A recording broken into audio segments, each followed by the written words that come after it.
Hi, everyone, and welcome to ITEC 6372 Online Course Design, Delivery, Implementation, and Evaluation, Module 5.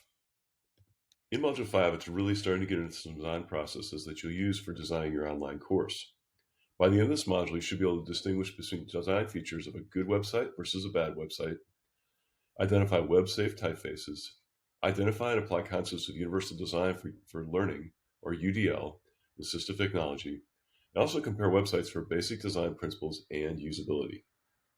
We'll be using web pages and websites a lot this week throughout this module, but just remember that your learning management system is considered to be a web page because it is web-based. Like I said a moment ago, Module 5 is really beginning to get into some design processes and the design aspect of building your online course. For example, this was taken from a website called Visual Lucidity that walks you through how to design a website. This is two examples, one of a really bad website and also a good website. In the first website, you can see that there's different aspects of what a bad website looks like. You can see there's not much contrast between the background and the text. They're very similar in color. It's very busy. The text is too small. But you can see on the bottom, on the good side there, that it looks more streamlined. There's a contrast in the background. And the text color is also something we want to pay attention to throughout Module 5.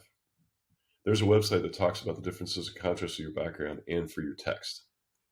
For the Universal Design of Learning, or UDL, UCI does offer a course just in the Universal Design if you're interested in taking that. So for UDL, there are three core concepts. And this can be taken in any classroom as you design your curriculum. Remember, as you plan in your content areas, to take into consideration the needs of your students.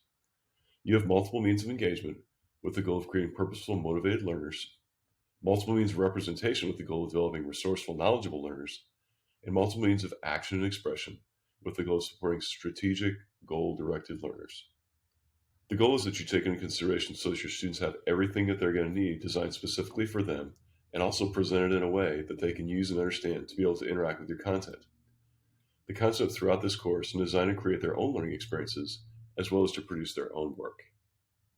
In Module 5, you also begin to see some information about assistive and accessible technologies.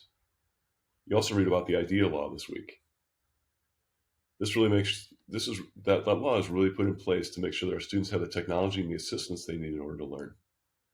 Assistive technology is really more about the external devices to help students learn, such as screen readers that will make text larger for a student with a visual impairment. Accessible technology is really something you can do on your end as the instructor to make sure that everything you're designing in your course is accessible for all of your students. For example, if you use videos in your course, make sure that they have the option to be closed captioned for students who have hearing impairments, so they still have the ability to read that text. Or you can even go a step further and provide videos that are also described, which have the ability to be translated so that students with visual impairments can listen to the video. We'll talk a little bit more about this in the synchronous session this week. So for assistive and accessible technologies, it's really important to make sure that your students are able to succeed in your course. Even something as small as when you add a picture, just to make sure that you include the alternative text option for that image. This allows someone who's using a website reader that is visually impaired, where the description is coming across of everything on the website. If there's an image without that label on it, it's not read for a student who has a visual impairment. However, if you do include that alternative description with an image, it will let you know what the image was, even in simple terms. So for your discussion this module, remember that our discussions and reflections take the place of what we would normally do in a face-to-face class setting. Additionally, the sentence prompts and frames that you can include for students may help to focus around the content. So something that they've read about or something that they've interacted with. For example, this paragraph or part explains that the author says this, or after reading blank, I now realize blank, or this made me think about the blank that we read about earlier. So you can include prompts for your discussions and sentence starters for your students that focus more around the content and also help the students to bring back their thoughts into something that they've already interacted with.